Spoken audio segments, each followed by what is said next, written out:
Xotin yaxshimi, aroq yaxshimi? Aroq yaxshi. Qanday aroq yaxshi? Aqaroq mujda yaxshi. Qanday yaxshi davatini? Masalan, do'konlarda aroqni sotadi. Sotadi aroqni. Sotadi. Xotinchi. Sotmaydi. Masalan, 4 o'g'il olib birga o'tirib, bir bo'tlik aroqni bo'lishib ishlamdi. Ichidi. Xotinchi. Masalan, sen pul topmasang, aroq xapalanadi. Yo'q, xapamaydi. Xotinchi. Xapoldi. Kechsa aroq ichib qilmas uyingga borsang, sen aroq qo'lab chiqar ekan-da. Chiqamaydi. Xotin uchun.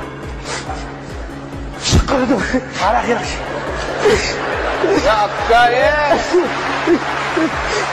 Voy, to'g'ri buzmagan. 抖音